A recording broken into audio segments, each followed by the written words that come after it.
이곳은 수심 7cm, 세상에서 가장 안전한 기적의 바다, 엄마의 뱃속. 모든 생명은 지켜져야 합니다. 그것이 차 밖에 있을지라도 사람이 타고 있다. 현대모비스.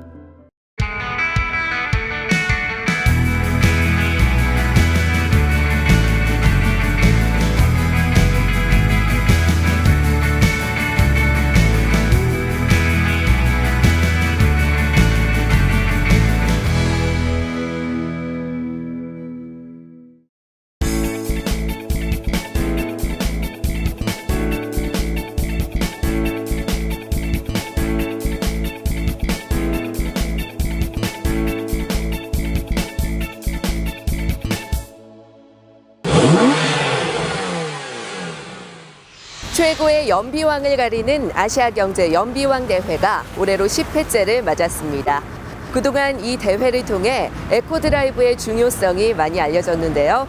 연비와 환경을 생각하는 안전한 운전 습관 함께 길러보시기 바랍니다. 아시아경제 연비왕 대회 함께 만나보시죠. 아시아경제가 주최하고 환경부, 한국도로공사, 에코드라이브 운동본부가 후원하는 제10회 아시아경제 연비왕 대회가 서하남 IC에 위치한 한국도로공사 수도권 본부에서 11일 개최됐습니다. 범국민운동 확산 시발점이 된 아시아 연비왕 선발대회는 서하남 IC 부근 지정 주유소를 출발, 하남 분기점과 동서울 요금소를 거쳐 호법 분기점을 지나면 당도하게 되는 덕평 휴게소가 반환점이 됩니다. 운영본부에 참가 등록을 접수하면 차량과 운전자에게 주어지는 비표와 장시간 안전운행을 위해 주최 측이 마련한 간식과 음식이 든 연비왕 패키지를 수령받게 되는데요. 번호표와 코스 안내 등을 전달받은 출전 등록 차량들은 한국타이어 지원센터에서 타이어 상태와 공기압 점검을 받아야 합니다. 한 달 전쯤에 와이프가 뉴스 기사 보다가 작년에 이런 대회가 있고 이번 연도에 이제 다시 열린다는데 한번 해보지 않으려냐고 얘기해줘가지고 참가를 하게 됐어요. 평소에 좀 연비 운전을 많이 하는 스타일이라서 좋은 경험이 될 것 같아서 참가해봤습니다. 8개 조 그룹으로 편성된 59대의 출전 차량은 휘발유와 경유를 사용하는 국산차와 수입차로 대분류됐는데요. 국산 차종 부분은 승용 2000cc 초과와 600에서 2000cc, 1600cc 이하를 구분했고 경유를 사용하는 국산 RV도 2000cc 초과와 2000cc 미만으로 분류했습니다. 수입 자동차군에서는 휘발유 연료와 경유 연료 A와 경유 B라는 항목으로 세분화됐습니다. 제10회 아시아경제 연비왕 대회는 아시아경제 최영범 대표 환영사와 김필수 심사위원장의 연비왕 대회 취지와 에코드라이브 필요성과 안전운행 당부로 시작됐습니다. 그룹별로 지정 주유소에 도착하자 진행 요원들은 연료를 주유량과 시간 등을 체크하고 기록했고 심사위원들은 연료 증강 장치나 출력 향상 튜닝 여부를 일일이 확인하는 작업에 들어갔습니다. 이번 대회도 차종과 엔진 종류별로 그룹을 나뉘면서 2인 이상 탑승을 원칙으로 했는데요.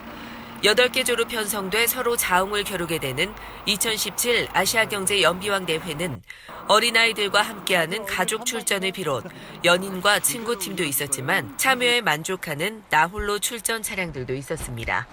모든 참가 차량들은 출발 전 지정 주유소에서 10리터 이상의 연료를 주입하는 한편 김필수 심사위원장과 엄명도 교통환경정책연구소장, 교통뉴스 김경배 교통전문위원, 대덕대학교 이호근 교수로 구성된 심사위원단으로부터 본이단 엔진룸과 트렁크를 점검받았는데요.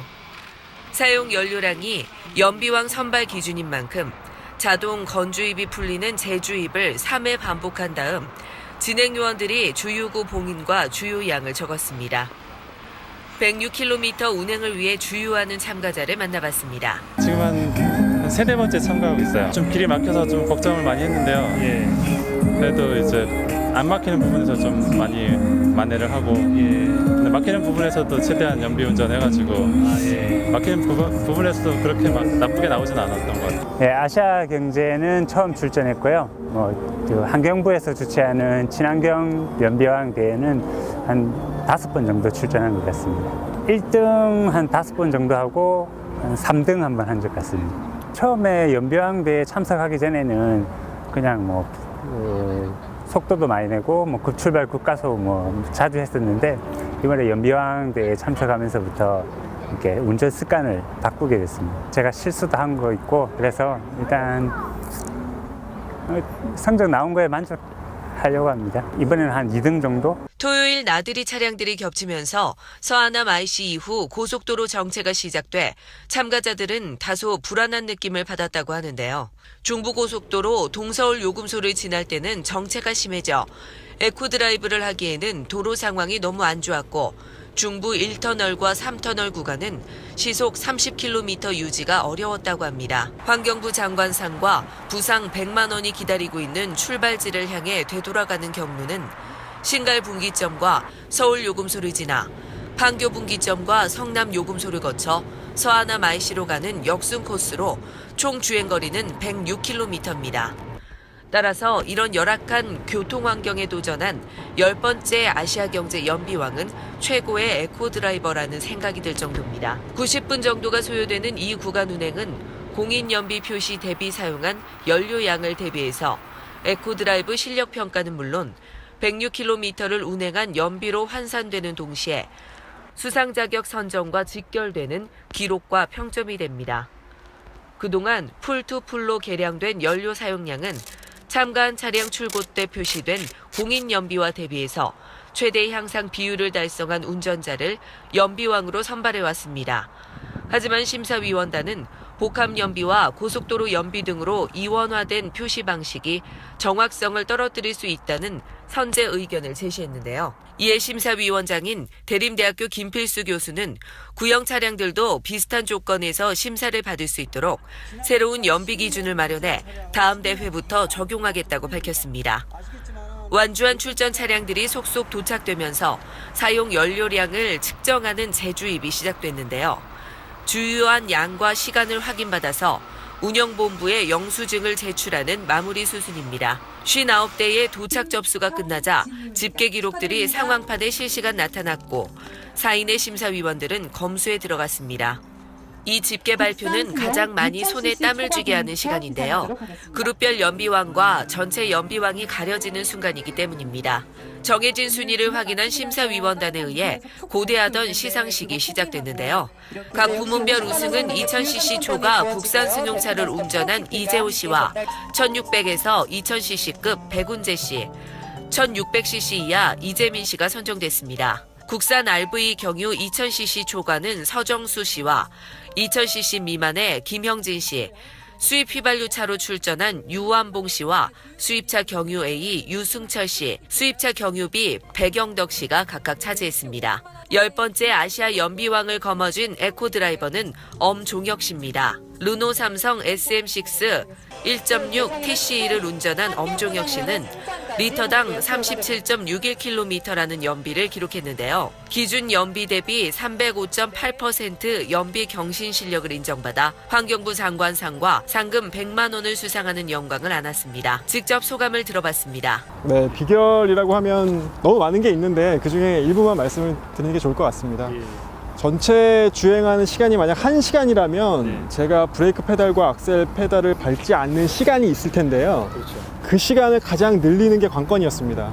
그러니까 어느 정도 속도가 유지가 되면 가급적이면 이제 내리막길이나 아니면 탄력을 이용해서 관성 주행을 많이 하려는 게 이번 대회 비결인 것 같습니다. 기름값을 아끼는 방법은 이제 각 차량에 변속기가 다 달리 구성이 되어 있습니다. 어떤 차는 뭐 4단, 어떤 차는 뭐 6단, 8단 이런 식으로 구성이 되어 있는데 가장 좋은 원칙은 최고단, 최저 RPM 그게 나오는 속도가 가장 경제적인 속도거든요. 대부분은 한 80km 전후로 세팅이 되어 있는데 그 속도 위주로 운행을 하게 되면 기대했던 것보다 많은 연비를 가져갈 수 있지 않을까 싶습니다. 이동이 많은 일을 하면서 항시 연비 운전에 신경 썼던 습관이 좋은 기록을 낸 비결이라고 해 우리 모두가 본받아야 이 시대 안전과 환경 사명이라고 생각됩니다. 현장에서 손영주 앵커입니다.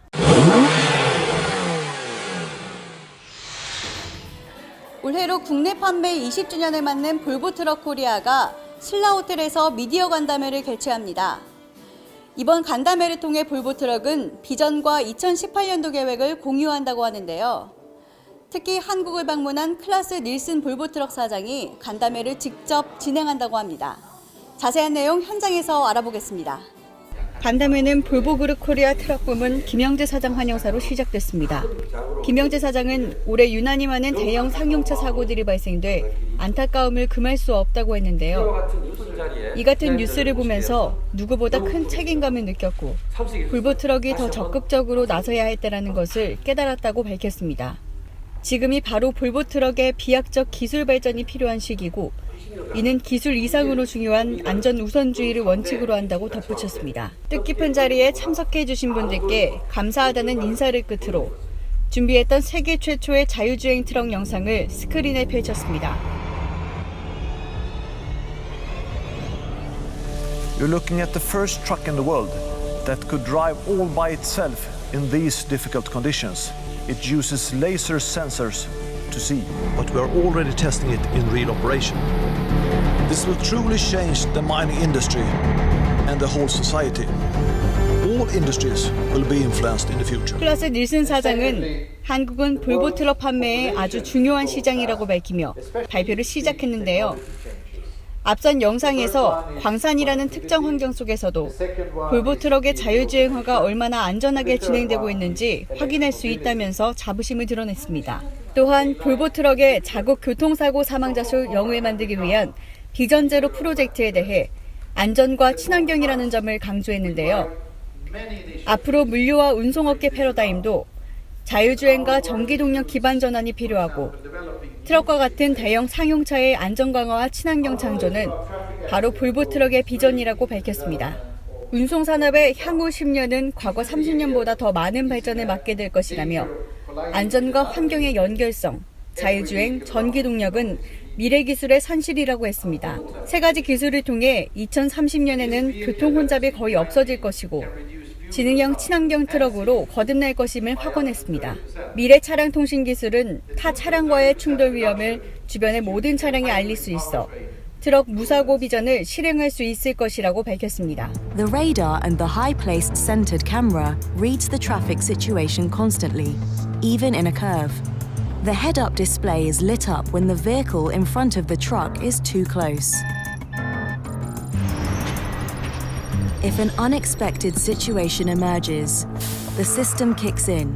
최근 한국 관심 대상 정책에 따라 2018년 출시되는 모든 대형 볼보 트럭에 긴급 제동 장치와 차선 이탈 경고 장치를 기본 사양으로 적용한다고 했는데요. 한마디로 안전 시스템 강화 차원에서 능동적인 안전 시스템을 선제적으로 적용하는 등 볼보의 3대 핵심 가치의 핵심 사안인 안전을 더욱 강화하겠다는 뜻을 시사했고 참석에 감사드린다고 했습니다. 영상으로만 봤지만 실제 스웨덴 볼리덴 광산에 투입된 FMX 무인 덤프 트럭 프로젝트와 고텐버그시 무인 쓰레기 수거 트럭 운용은 상당한 기술력을 축적했다는 생각이 듭니다. 게다가 운전자 도움 필요 없이 GPS 경로를 따라가는 자동 스티어링 지원 기능은 실험 운행 이상의 실효를 거뒀다고 하는데요. 볼보 트럭의 자동화 지능화 분야는 드넓은 수학기의 사탕수수밭을 시작으로 점점 더 다양하고 대담한 프로젝트를 공개할 예정이라고 합니다. 클라스 닐슨 사장의 발표가 끝난 후 한국 기자들과 1대1로 궁금증을 풀어보는 질의응답 시간을 가졌습니다. 클라스 닐슨 볼보 트럭 사장은 방한기념 기자간담회에서 2,600대의 볼보 트럭이 달리고 있는 교통 안전을 위해 법규 시행 1년을 앞당긴다고 했습니다. 하지만 선제 공약을 폈던 자율주행차 실도로 운행은 상당한 시간이 걸릴 것으로 예상한다고 했습니다. 항만이나 광산, 건설, 운송 등 제한된 공간에서만 운전자 없는 자율주행차 선행이 이뤄지기 때문이고 이런 테스트 방식들이 딜레마와 직결된다는 얘긴데요. 어쩌면 16일부터 경기도 판교 제로시티에서 열리는 2017 판교 자율주행 모터쇼에 긴장을 불어넣는 발언일 수도 있겠습니다. 현장에서 교통뉴스 공희연입니다. 주간뉴스 308회에서 볼보 트럭의 클라스 니슨 사장이 자율주행 트럭 영상을 선보이며 앞으로의 자국 내 교통사고 사망자 수를 0으로 만들기 위한 안전과 친환경을 강조한 프로젝트는 무엇일까요? 정답을 아시는 분은 카티비뉴스.com 퀴즈 메뉴에 올려주시기 바랍니다. 당첨 시청자께는 카렉스 자동차 케미컬 세트 상품을 보내드립니다. 지난주 당첨은 중구 중림동 임형배 씨입니다. 시청자 여러분의 많은 참여 부탁드립니다.